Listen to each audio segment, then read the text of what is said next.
देवरानी के हनीमून पर आ गई जेठानी। आज तो जिम जाके बढ़िया सी एक्सरसाइज करूंगी, ऐसी एक्सरसाइज करूंगी कि सब मेरी बॉडी देखते रह जाएंगे। प्रीति कमरे से बाहर आती है जहां हॉल में घर के सभी लोग बैठे होते हैं। कहाँ जा रही हो बहू? देखो ना माँ, इतने टाइट जिम के कपड़े पहने हैं तो ये मैडम जिम ही जा रही हैं। भाभी, आप घर की बड़ी हो, अगर आप ऐसे कपड़े पहने होगी तो बाकी की बहुएं भी ऐसे ही करेंगी, अच्छा नहीं लगता। ओ कम ऑन, आप लोगों ने फिर से ये स्यापे शुरू कर दिए। हटो, मुझे जाने दो, मुझे फिट रहना है, मोटी नहीं होना और ना ही बूढ़ी। जिसके बाद प्रीति वहां से चली जाती है और जिम में अपने जिम ट्रेनर बॉयफ्रेंड फ्रेंड के पास आती है। और बेबी कैसे हो यार? I miss you. I also missed you baby. बताओ इतनी देर क्यों हुई? Because of my in-laws. चलो छोड़ो, अब थोड़ा एक्सरसाइज कर लेते हैं। आज मुझे न्यू एक्सरसाइज बताना। जिम में हल्की फुल्की म्यूजिक की आवाज गूंज रही होती है। चारों तरफ लोग अपने अपने वर्कआउट में बिजी होते हैं और उसी बीच प्रीति और जिम ट्रेनर एक कोने में खड़े होकर एक दूसरे को देखकर मुस्कुरा रहे होते हैं। अरे तो मैडम, आज कौन सा वर्कआउट करें? आज तो आपको देखकर लग रहा है कि आप बहुत ज्यादा एनर्जी में हो, कहीं मुझे ही न थका दो। आज मैं तुम्हें दिखाऊंगी कि मैं कितनी फिट हूँ। तुम बस मुझे नई नई एक्सरसाइज सिखाओ, बाकी मैं सब संभाल लूंगी। और हाँ, आज मुझे थोड़ा स्पेशल ट्रेनिंग चाहिए। स्पेशल ट्रेनिंग तो तुम्हें हमेशा मिलती है, लेकिन आज तुम्हें थोड़ा और करीब से सिखाना पड़ेगा। इसके बाद दोनों एक्सरसाइज करने लगते हैं। कभी प्रीति डंबल उठाती है तो कभी ट्रेडमिल पर दौड़ती है। जिम ट्रेनर बार बार उसे टच करके उसकी पोजीशन ठीक करता है और दोनों के बीच की नजदीकियां साफ नजर आती हैं। उफ, आज तो बहुत थक गई, लेकिन मजा आ गया। तुम्हारे साथ वर्कआउट करने में अलग ही फील आता है। अरे क्योंकि मैं तुम्हें सिर्फ ट्रेन नहीं करता, तुम्हें समझता भी हूँ। कुछ देर बाद प्रीति जिम से निकलती है और जिम ट्रेनर उसे घर के बाहर तक छोड़ने आता है। काश मैं तुम्हें ऐसे ही हमेशा छोड़ने आ पाता, बिना किसी डर के। अभी टाइम नहीं आया, लेकिन आएगा जरूर। तब तक ऐसे ही चोरी छुपे मिलते हैं। प्रीति घर के अंदर चली जाती है। कुछ समय बाद प्रीति नहा धोकर तैयार होती है और मेकअप करती है और बाहर जाने के लिए तैयार हो जाती है। अभी तो जिम से आई थी, आप कहाँ जा रही हो बहू? मम्मी जी, सब्जी खत्म हो गई है, सोचा मैं ले आती हूँ। वैसे भी मुझे बाहर घूमना अच्छा लगता है। देखो जल्दी आ जाना। प्रीति मुस्कुराते हुए घर से निकल जाती है और बाजार पहुंचती है। बाजार में हलचल होती है। सब्जी वाले अपनी अपनी दुकान पर दुकान लगाए बैठे होते हैं और प्रीति सीधे एक सब्जी वाले के पास जाती है। आइए आइए मैडम, क्या चाहिए आज? आज तो तुम जो दोगे वही ले लूंगी। सब्जी वाला उसकी आंख मारने पर खुश हो जाता है। अरे मैडम, आज तो आप बहुत खूबसूरत लग रही हो, ये लो ताजी सब्जियां। प्रीति सब्जी लेते समय उसका हाथ पकड़ लेती है। ध्यान से देना, मुझे खराब सब्जी बिल्कुल पसंद नहीं। अरे आपके लिए तो सबसे बढ़िया ही दूंगा। आस पड़ोस की खड़ी औरतें, पड़ोसन सब ये देख रही होती हैं और आपस में बातें करने लगती हैं। देखा तुमने कैसी हरकतें कर रही है? आजकल की बहुएं ऐसी ही होती हैं, घर की इज्जत का कोई ख्याल नहीं। शाम को सब्जी वाला पैसे लेने के लिए प्रीति से मिलने जाता है। अरे सुबह तुमने मुझसे ठीक से बात क्यों नहीं की? मैं नहीं चाहती थी कि कोई जान जाए कि तुम मेरे बॉयफ्रेंड हो। अरे मतलब तुम मुझे अपना मानती हो? शायद, अगर तुम मेरे काम आओ तो। जिसके बाद प्रीति वहां से घर आ जाती है। रात का समय होता है, पूरा घर शांत होता है। प्रीति अपने कमरे में तैयार होकर बैठी होती है। आज तो मैं बहुत खूबसूरत लग रही हूँ, देखते हैं आज राघव क्या रिएक्शन देता है।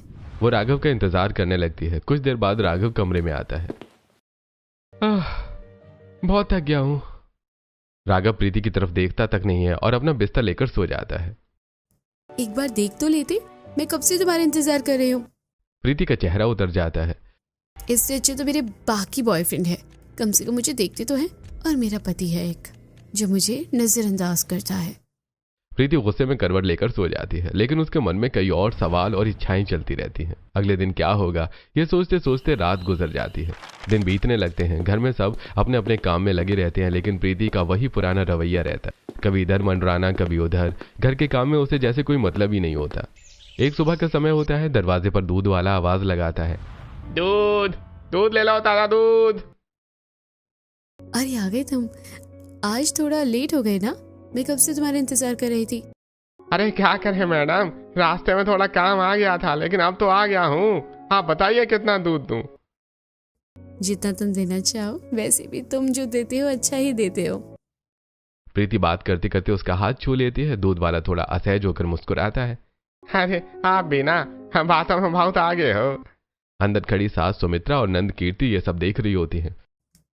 ये बहू आखिर करती क्या है, हर वक्त बाहर ही घूमती रहती है, घर का कोई काम नहीं।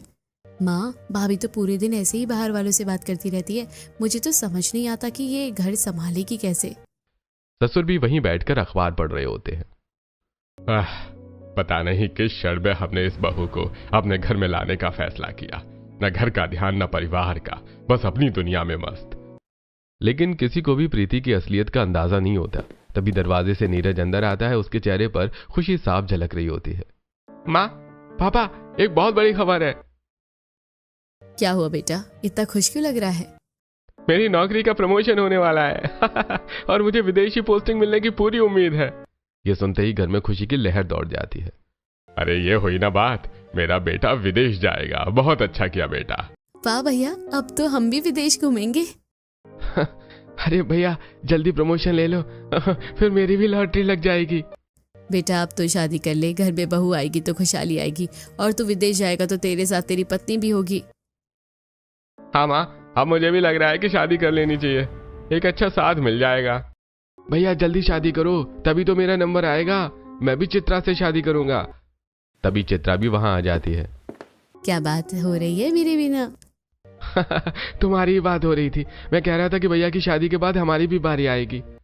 अच्छा जी, तो अब आप लोग मुझे भी परिवार का हिस्सा मानने लगे हैं। सभी हंसने लगते हैं। धीरे धीरे सुमित्रा नीरज के लिए लड़की देखना शुरू कर देती है। हमें एक अच्छी संस्कारी और समझदार लड़की चाहिए जो इस घर को संभाल सके। प्रीति ये सब सुन रही होती है। उसके मन में अलग ही ख्याल चल रहे होते हैं। मैं अपनी होने वाली पत्नी को बहुत खुश रखूंगा, उसे ढेर सारे गहने दूंगा, विदेश में उसके साथ नई जिंदगी शुरू करूंगा। ये सुनकर प्रीति के मन में लालच जाग उठता है। काश मेरा पति भी ऐसा होता, लेकिन मेरा तो निकम्मा है, न कमाता है न प्यार करता है। अब प्रीति नीरज पर ध्यान देने लगती है। नीरज, तुम तो बहुत अच्छे हो, तुम्हारी सोच भी कितनी अच्छी है। जो लड़की तुम्हारी जिंदगी में आएगी वो बहुत खुशकिस्मत होगी। अरे भाभी आप भी ना बस ऐसे ही तारीफ करती रहती हैं। प्रीति मनी मन प्लान बनाती है। अब मुझे ऐसी लड़की ढूंढनी होगी जो सीधी सादी हो, ज्यादा पढ़ी लिखी ना हो, ताकि नीरज पर सिर्फ मेरा हक रहे। प्रीति अब खुद ही नीरज की शादी की जिम्मेदारी उठाती है। मम्मी जी, आप चिंता मत कीजिए, मैं नीरज के लिए सबसे अच्छी लड़की ढूंढूंगी जो इस घर में फिट बैठे। मुझे तुम पर पूरा भरोसा है बहू, तुम जो करोगी सही ही करोगी। हाँ बहू, अब ये जिम्मेदारी तुम्हारी है। प्रीति के चेहरे पर हल्की सी चालाक मुस्कान आ जाती है। अब खेल शुरू होता है। नीरज भी मेरा और उसका पैसा भी। घर वाले उसकी बातों से खुश होते हैं, लेकिन उन्हें जरा भी अंदाजा नहीं होता कि प्रीति के मन में क्या चल रहा है। समय धीरे धीरे आगे बढ़ता है। अब प्रीति ने पूरी तरह नीरज की शादी की जिम्मेदारी अपने ऊपर ले ली होती है, लेकिन उसके इरादे साफ नहीं होते। वो बाहर से जितनी जिम्मेदार दिख रही होती है, अंदर से उतनी ही चालाक बनती जा रही थी। प्रीति अलग अलग घरों में जाकर लड़कियां देखती है, हर बार कोई ना कोई कमी निकालकर रिश्ता ठुकरा देती है। मम्मी जी, वो लड़की ठीक थी, लेकिन मुझे उसमें घर संभालने वाली समझ नहीं दिखी, और दूसरी वाली बहुत ज्यादा बोलती थी।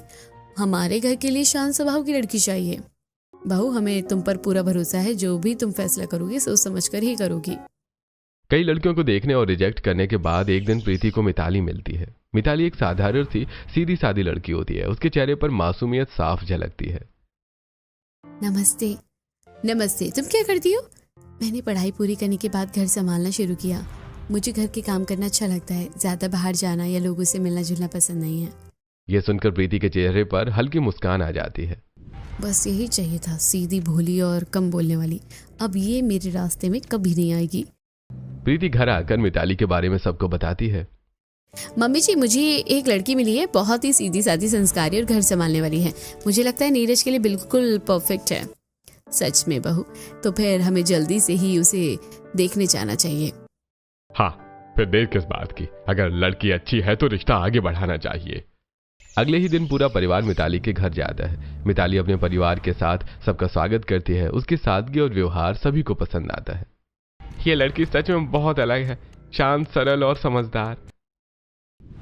बेटा, तुम्हें हमारे घर के बारे में सब बताया गया है ना? जी आंटी, मुझे सब बताया गया है। मैं पूरी कोशिश करूंगी कि मैं सबको खुश रख सकूं। हमें ये लड़की पसंद है। नीरज भी मिताली को देखकर खुश हो जाता है। मुझे भी मिताली पसंद है। इसी के साथ रिश्ता पक्का हो जाता है। घर लौटते समय सब बहुत खुश होते हैं, लेकिन प्रीति के मन में कुछ और ही चल रहा होता है। अब खेल शुरू होगा, नीरज मेरा होगा और उसका सब कुछ भी। रिश्ता पक्का होने के बाद प्रीति नीरज के और करीब आने की कोशिश करती है। नीरज, तुमने आज कुछ खाया भी है या नहीं? आओ मैं तुम्हें अपने हाथ से खिलाती हूँ। अरे भाभी, आप क्यों परेशान हो रही हैं? मैं खुद खा लूंगा। अरे मैं तुम्हारी भाभी हूँ, तुम्हारा ख्याल रखना मेरा हक है। अब नीरज को अपने हाथ से खाना खिलाने लगती है। कभी कभी वो नीरज का हाथ पकड़कर पार्क में टहलने भी ले जाती है। नीरज, तुम्हें पता है तुम्हारे साथ वक्त बिताना मुझे अच्छा लगता है, तुम बहुत अलग हो। भाभी, आप ये सब क्यों कह रही हैं? कुछ नहीं, बस ऐसे ही। कुछ दिनों बाद शादी की तैयारियां शुरू हो जाती हैं। घर में खुशी का माहौल होता है। आखिरकार वो दिन आ जाता है जब नीरज और मिताली की शादी हो जाती है। मिताली दुल्हन बनकर अपने ससुराल आती है। दरवाजे पर खड़ी मिताली को देखकर प्रीति के मन में अजीब सी भावना पैदा होती है। देखो मिताली, अभी तो तुम आई हो, लेकिन एक दिन तुम्हारा पति, तुम्हारा घर सब मेरा होगा। तुम सिर्फ एक मोहरा हो। सुमित्रा बहू का गृह प्रवेश करवाती है। आओ बहू, इस घर में तुम्हारा स्वागत है। पड़ोस की महिलाएं भी वहां मौजूद होती हैं। बहुत सुंदर बहू लाई हो सुमित्रा जी, सच में बहुत ही संस्कारी लग रही है। मिताली घर के अंदर प्रवेश करती है। अगले दिन मिताली की पहली रसोई होती है। बहू, आज तुम्हारी पहली रसोई है, जो बनाओगी हम वही सब खाएंगे। जी मम्मी जी, मैं पूरी कोशिश करूंगी कि आपको सब अच्छा लगे। मिताली रसोई में लग जाती है। वो दाल, चावल, सब्जी, पूरी और खीर बनाती है। प्रीति बाहर टेबल सजाती है। आज तो हमारी नई बहू ने पूरा खाना बना दिया। देखते हैं कितना अच्छा खाना बनाती है। सभी खाने के लिए बैठते हैं। प्रीति सबको खाना परोसती है और जब वो नीरज के पास जाती है, वो जानबूझकर अपने पैर से नीरज के पैर को छूती है। भाभी, ये क्या? कुछ नहीं, गलती से हो गया। नीरज थोड़ा असहज हो जाता है। सभी खाना खाते हैं। अरे बहुत स्वादिष्ट खाना बनाया है बहू। हमारी बहू तो बहुत ही अच्छी निकली। भाभी, आपने तो दिल जीत लिया। अब तो रोज ऐसा ही खाना चाहिए। मिताली सभी की तारीफ सुनकर खुश हो जाती है। धन्यवाद, मैं हमेशा कोशिश करूंगी कि आप सबको खुश रख सकूं। प्रीति एक तरफ खड़ी ये सब देख रही होती है। अभी खुश हो लो, लेकिन ज्यादा दिन नहीं, अब असली खेल शुरू होगा। समय आगे बढ़ता है। अब प्रीति ने अपने व्यवहार को पूरी तरह से बदल लिया होता है। वो सबके सामने एक आदर्श बड़ी बहू का रोल निभा रही होती है, लेकिन अंदर ही अंदर उसका ध्यान सिर्फ और सिर्फ नीरज पर होता है। मिताली, तुम थक जाती हो पूरा दिन काम करके। देखो ना, मैं हूं ना, तुम आराम भी कर लिया करो, मैं नीरज का ध्यान रख लूंगी। दीदी, आप कितना ख्याल रखती हैं। सच में मुझे तो लगता है कि मैं बहुत भाग्यशाली हूँ जो मुझे आप जैसी जेठानी मिली। अरे पगली, अब हम एक ही घर की बहू हैं, एक दूसरे का साथ देना तो बनता है। अगले दिन सुबह नीरज ऑफिस के लिए निकल जाता है। दिन भर सब अपने काम में लगे रहते हैं और रात होते होते नीरज देर से घर लौटता है। मिताली उसका इंतजार करते करते थक जाती है। मिताली, तुम सो जाओ, तुम सुबह से काम कर रही हो, मैं नीरज का इंतजार कर लूंगी। जब वो आएगा मैं उसे खाना खिला दूंगी। लेकिन दीदी, वो मेरा भी तो फर्ज है। अरे तुम्हारा फर्ज मैं निभा दूंगी आज, तुम बस आराम करो, कल से फिर तुम ही संभाल लेना। मिताली भोलेपन में मान जाती है और सोने चली जाती है। कुछ देर बाद नीरज घर आता है। उफ, आज तो बहुत थक गया, काम ही खत्म नहीं हो रहा है। आ गए आप, बैठिए, मैं अभी आपके लिए गर्मा गर्म खाना लेकर आती हूँ। प्रीति जल्दी से रसोई में जाती है, खाना गर्म करती है और प्लेट में सजा कर लाती है। ये लीजिए, अपने हाथों से खिलाओ। भाभी, इसकी क्या जरूरत है, मैं खुद खा लूंगा। जब कोई अपने अपने हाथों से खिलाता है तो खाने का स्वाद ही बदल जाता है, मान जाइए। नीरज हल्का सा मुस्कुरा देता है और प्रीति उसे अपने हाथों से खाना खिलाने लगती है। अरे भाभी, इतना ख्याल रखती हैं। मिताली भी अच्छी है, लेकिन भाभी में कुछ अलग बात है। धीरे धीरे नीरज प्रीति की ओर आकर्षित होने लगता है और खाना खत्म होने के बाद, चलिए थोड़ा बाहर चलते हैं, इतनी देर तक काम किया है, थोड़ा फ्रेश हो जाएंगे। इतनी रात को? मैं हूं ना साथ में, डर किस बात का। दोनों बाहर निकलते हैं। सड़क पर हल्की ठंडी हवा चल रही होती है। दोनों साथ में चलते हैं और एक आइसक्रीम की दुकान पर रुकते हैं। मुझे चॉकलेट फ्लेवर पसंद है, आपको कौन सा? जो आपको पसंद है वही मुझे भी पसंद है। दोनों एक ही आइसक्रीम शेयर करते हैं और उनके बीच एक अलग ही नजदीकी बनने लगती है। अगले दिन सुबह मिताली रसोई में काम कर रही होती है, तभी प्रीति नीरज की शर्ट लेकर उसके कमरे में जाती है। देवर जी, आज ये शर्ट पहनिए, आप पर बहुत जचेगी। आपको कैसे पता कि मैं यही पहनने वाला था? मैं भी आपकी भाभी हूँ, मुझे सब पता होता है। वो अपने हाथों से नीरज को शर्ट पहनाने लगती है। जैसे ही नीरज शर्ट पहनता है तभी मिताली कमरे में आ जाती है। अरे आप लोग यहाँ हैं, नाश्ता तैयार है। दोनों अचानक सामान्य हो जाते हैं। हाँ, बस हम अभी आ ही रहे थे। इसके बाद प्रीति मिताली के बनाए हुए खाने को डिब्बे में पैक करती है। ये लीजिए, मैंने आपके लिए बहुत प्यार से खाना पैक किया है, ऑफिस में टाइम से खा लीजिएगा। अरे थैंक यू भाभी, आप कितना ख्याल रखती हैं मेरा। नीरज अब प्रीति से और ज्यादा प्रभावित होने लगता है। धीरे धीरे दोनों के बीच एक अलग ही रिश्ता बनने लगता है। वही मिताली इन सब चीजों से अनजान रहती है। शहरों में शायद ऐसा ही होता होगा, परिवार में सब एक दूसरे का ख्याल रखते हैं। एक दिन सास और ससुर आपस में बात कर रहे होते हैं। हमारी दोनों बहुएं कितनी अच्छी हैं, घर को कितना अच्छे से संभाल रही हैं। हाँ सच में, हमें इससे अच्छा क्या चाहिए, घर में सुख शांति बनी हुई है। वहीं दूसरी तरफ प्रीति अपनी चालें चल रही होती है। एक दिन उसका जिम ट्रेनर उससे मिलने आता है। अरे क्या हो गया है तुम्हें, अपना फोन उठाती हो ना मिलने आती हो। अब मेरी लाइफ बदल गई है, मुझे फालतू चीजों के लिए टाइम नहीं है। फालतू? मैं तुम्हारे लिए फालतू हो गया? हाँ, अब मुझे किसी और चीज में इंटरेस्ट है, तुम जाओ यहाँ से। जिम ट्रेनर हैरान रह जाता है। प्रीति अब सब्जी वाले और दूध वाले को भी इग्नोर करने लगती है। अब मुझे इन छोटे मोटे लोगों की जरूरत नहीं, मेरा असली टारगेट तो नीरज है। अब वो पूरी तरह नीरज पर फोकस करती है। कभी वो अच्छी नाइटी पहनकर रात में नीरज के पास जाने की कोशिश करती है। नीरज, नींद नहीं आ रही, थोड़ा बाहर चले। चलिए। कभी वो छोटे कपड़े पहनकर नीरज के साथ बाहर डिनर पर जाती है। आज सिर्फ हम दोनों, कोई तीसरा नहीं। आप सच में बहुत अलग हैं भाभी। घर वालों को इन सब बातों की कोई खबर नहीं होती। सबको लगता है कि प्रीति सिर्फ अपने देवर का ख्याल रख रही है, लेकिन असल में एक खतरनाक खेल खेला जा रहा होता है। बस थोड़ा और, फिर नीरज पूरी तरह मेरा होगा। समय धीरे धीरे आगे बढ़ रहा होता है। अब घर में सब कुछ सामान्य दिखता है, लेकिन अंदर ही अंदर रिश्तों के बीच एक खामोश खेल चल रहा होता है। एक दिन चित्रा बाजार से लौट रही होती है और तभी वो दूर से देखती है कि प्रीति और नीरज साथ में हंसते हुए आइसक्रीम खा रहे हैं। ये क्या, नीरज भैया के साथ तो मिताली भाभी होनी चाहिए थी, लेकिन यहाँ तो प्रीति भाभी है। ये सब चल क्या रहा है? चित्रा थोड़ी देर तक उन्हें देखती रहती है। उसके चेहरे पर उलझन साफ नजर आती है। कुछ तो गड़बड़ है, लेकिन अभी बिना सोचे समझे कुछ कहना ठीक नहीं होगा। पहले मुझे पूरा सच समझना होगा। वो चुपचाप वहां से चली जाती है। ऐसे कुछ दिन और बीत जाते हैं। घर में सभी खुश नजर आते हैं, लेकिन प्रीति और नीरज के बीच की नजदीकियां और बढ़ती जा रही होती हैं। एक दिन घर के हॉल में सभी बैठे होते हैं। नीरज बेटा, तुम्हारी शादी को 15 दिन हो गए हैं, अभी तक तुम हनीमून पर नहीं गए, अब तो जाना चाहिए। हाँ बेटा, काम तो चलता रहेगा, लेकिन ये पल वापस नहीं आते। हाँ भैया, भाभी को लेकर जल्दी से हनीमून पर जाओ। जो आप सब ठीक समझे। हाँ ठीक है माँ, मैं टिकट और बाकी सब अरेंज कर लेता हूँ। ये सुनकर प्रीति के चेहरे पर एक हल्की चालाक मुस्कान आ जाती है। उसी रात छत पर ठंडी हवा चल रही होती है। आसमान में तारे चमक रहे होते हैं। नीरज और प्रीति साथ में बैठे होते हैं। नीरज, एक बात कहूँ? हाँ भाभी बोलिए ना। मैं तुम्हारे साथ चलना चाहती हूँ। क्या? लेकिन कैसे? देखो, तुम्हारे भैया वैसे भी काम से बाहर गए हुए हैं और घर वालों को मैं समझा दूंगी, कह दूंगी कि तुम दोनों हनीमून पर जा रहे हो और मैं अलग से घूमने जाऊंगी। मतलब हम दोनों को भी साथ में टाइम मिल जाएगा? सिर्फ टाइम नहीं, बहुत कुछ मिलेगा। नीरज अब पूरी तरह उसके जाल में फंस चुका होता है। ठीक है, हम तीनों का टिकट करवा लेते हैं। अगले दिन घर में हनीमून की बात शुरू होती है। मम्मी जी, मैंने सोचा है कि ये लोग स्विट्जरलैंड जाए, बहुत खूबसूरत जगह है। हाँ बहू, बहुत अच्छा आइडिया है। तीनों के लिए वीजा अप्लाई किया जाता है। मिताली बहुत खुश होती है। मैंने तो कभी सोचा ही नहीं था कि मैं विदेश जाऊंगी। भाभी, अब तो आप विदेश घूम कर आएंगी। मिताली शॉपिंग और पैकिंग में लग जाती है। वहीं दूसरी तरफ नीरज चोरी छुपे प्रीति के लिए भी ढेर सारी शॉपिंग करता है। अरे ये ड्रेस तुम्हारे लिए, तुम्हें सूट करेगी। तुम सच में बहुत खास हो। कुछ ही दिनों में सब तैयारी पूरी हो जाती है। पड़ोस में भी बातें होने लगती हैं। ये प्रीति कुछ ज्यादा ही देवर के साथ घूमती रहती है। हाँ, मुझे भी इसके लक्षण ठीक नहीं लगते हैं। ये सारी बातें चित्रा सुन लेती है। मुझे पहले ही शक था, अब कुछ करना पड़ेगा। अगले दिन एयरपोर्ट का सीन है। प्रीति, मिताली और नीरज अपने पासपोर्ट और वीजा लेकर एयरपोर्ट पहुंचते हैं। एक मिनट मैडम, आपका वीजा? जी, इसमें क्या हुआ? ये वीजा नकली है, आप ट्रैवल नहीं कर सकती। ये सुनकर मिताली के होश उड़ जाते हैं। क्या? ये कैसे हो सकता है? ये क्या हो गया? देखो, अगर हम अभी नहीं गए तो बहुत नुकसान हो जाएगा। इतने पैसे खर्च हो चुके हैं। लेकिन मिताली, हम ऐसा करते हैं कि तुम और मैं चलते हैं, मिताली का नया वीजा बनवाकर उसे बाद में बुला लेंगे।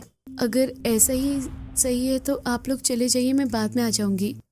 नीरज और प्रीति एक दूसरे की ओर देखते हैं। ठीक है। दोनों मिताली को वहीं छोड़कर आगे बढ़ जाते हैं। दूर खड़ी चित्रा और उसका बॉयफ्रेंड ये सब देख लेते हैं। देखा तुमने, ये सब प्लान था। हमें सच का पता लगाना होगा। मिताली उदास होकर घर लौटती है। वहीं चित्रा और उसका बॉयफ्रेंड मिताली के वीजा की जांच करवाते हैं। ये वीजा सच में नकली है। इसका मतलब किसी ने जानबूझकर ऐसा किया है। दोनों सीधे घर पहुंचते हैं। घर में सभी हैरान होते हैं। हमें प्रीति भाभी का कमरा चेक करना होगा। क्या कह रही हो तुम? वो लोग कमरे की तलाशी लेते हैं। अलमारी खोलते ही उन्हें एक फाइल मिलती है। ये देखो, ये असली वीजा है, मिताली के नाम का। सभी के होश उड़ जाते हैं। इसका मतलब हमारी बहू ने। अरे ये सब प्रीति का खेल था। अब सच सामने आ चुका है। घर में सन्नाटा छा जाता है। ये कैसे हो सकता है? हमारी बहू ऐसा कर सकती है? मुझे तो यकीन ही नहीं हो रहा है। नहीं नहीं, मेरी प्रीति बहू ऐसी नहीं हो सकती। जरूर कोई गलतफहमी है। उसने हमेशा इस घर का ख्याल रखा है। वो ऐसा कैसे कर सकती है? आंटी, ये गलतफहमी नहीं है, ये सबूत है। अगर ये असली वीजा यहाँ है तो एयरपोर्ट पर जो मिताली भाभी को मिला था वो नकली था, और ये काम कोई बाहर वाला नहीं कर सकता। दीदी, उन्होंने ऐसा क्यों किया? मैंने तो उन्हें हमेशा अपनी बड़ी बहन की तरह माना था। अगर भाभी ने ये सब किया है ना, तो मैं उन्हें छोड़ूंगा नहीं। उन्होंने हमारे पूरे परिवार का भरोसा तोड़ा है। मुझे तो हमेशा लगता था कि भाभी बहुत अच्छी है, लेकिन ये सब तो सोच के भी बाहर है। कमरे की छानबीन और तेज हो जाती है। अलमारी, ड्रॉर, बैग, हर जगह देखा जाता है और हर छोटी चीज अब शक के दायरे में आ जाती है।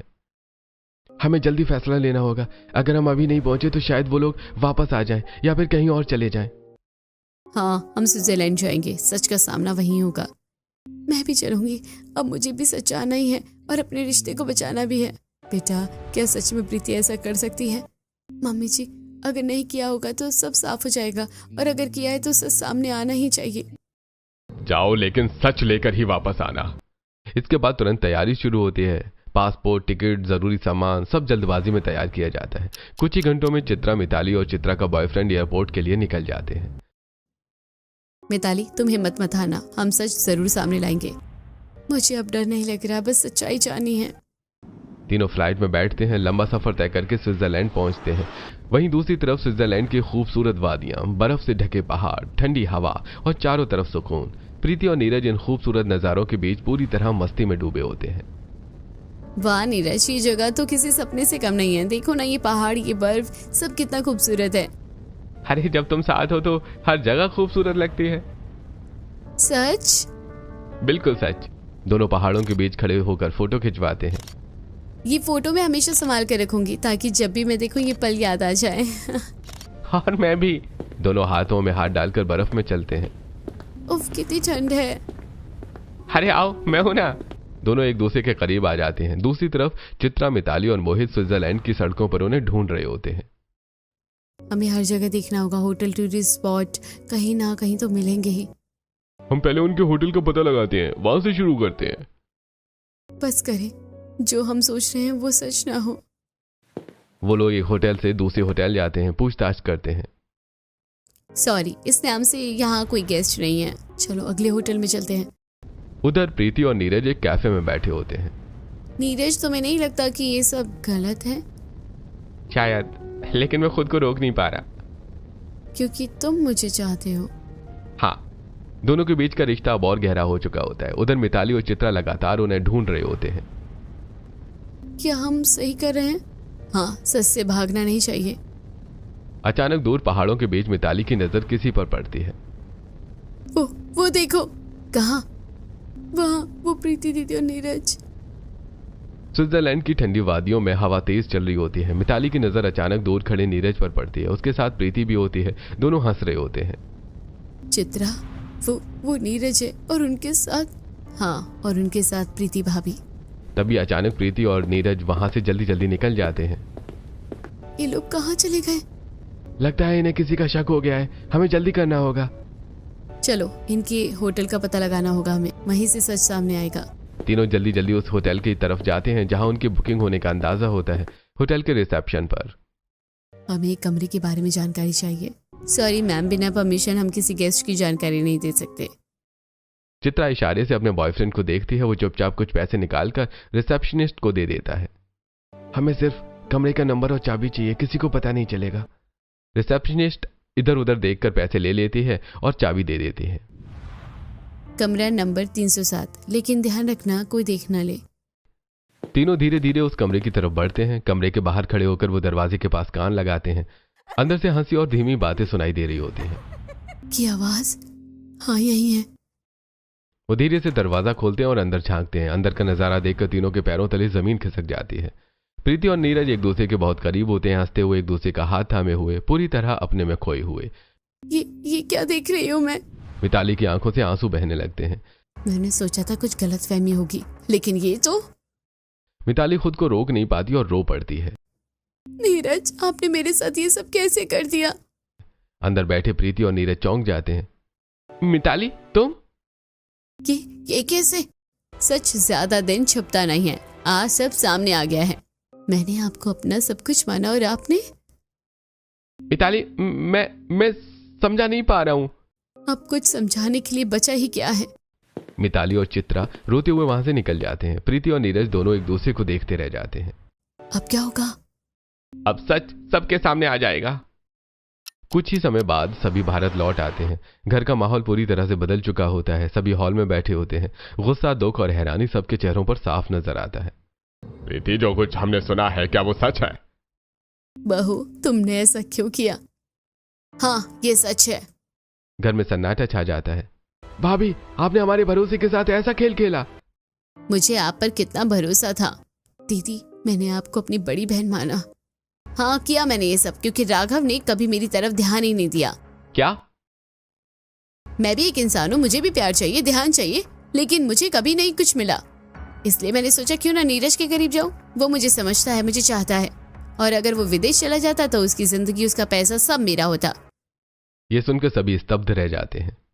बस बहुत हो गया, तुमने इस घर की इज्जत मिट्टी में मिला दी। मैंने तुम्हें बेटी समझा और तुमने। और आप भैया, आपने भी। मुझसे गलती हो गई। ये गलती नहीं, धोखा है। इस घर में अब तुम्हारे लिए कोई जगह नहीं है। आज से तुम दोनों का इस घर में से कोई रिश्ता नहीं। प्रीति और नीरज दोनों स्तब्ध रह जाते हैं। आप हमें घर से निकाल रहे हैं? हाँ, अभी इसी वक्त। प्रीति और नीरज एक दूसरे को देखते हैं। दोनों धीरे धीरे अपना सामान उठाते हैं और घर के दरवाजे से बाहर निकलते वक्त। आज जो हुआ वो आपके कर्मों का नतीजा है। दरवाजा बंद हो जाता है। घर के अंदर सन्नाटा छा जाता है। एक परिवार टूट चुका होता है और सच ने सब कुछ बदल दिया होता है। समय बीतता है। घर का माहौल धीरे धीरे फिर से सामान्य होने लगता है, लेकिन इस बार रिश्तों की नींव सच्चाई और विश्वास पर टिकी होती है। बेटा, अब तुम सिर्फ इस घर की बहू नहीं, हमारी बेटी हो। जो दर्द तुमने सहा है उसके बाद तुम्हें कभी भी अकेला महसूस नहीं होने देंगे। मिताली, तुमने इस घर की इज्जत बचाई है। अब ये घर तुम्हारा है और हम सब तुम्हारे साथ हैं। मम्मी जी, पापा जी, मुझे और कुछ नहीं चाहिए, बस आपका साथ और प्यार ही मेरे लिए सब कुछ है। मैं इस घर को अपना घर मानकर ही सबका ख्याल रखूंगी। भाभी नहीं, आप मेरी बड़ी बहन हैं। मिताली अब पूरे घर की जिम्मेदारी संभालने लगती है। प्यार से सबका ध्यान रखती है। मैं तो अब रोज आऊंगी इस घर की खुशियों का हिस्सा बनने। घर में फिर से हंसी खुशी लौट आती है। वहीं दूसरी तरफ प्रीति और नीरज का इस घर से रिश्ता अब हमेशा के लिए खत्म। और इस तरह सच की जीत होती है और मिताली को उसका अपना परिवार मिल जाता है।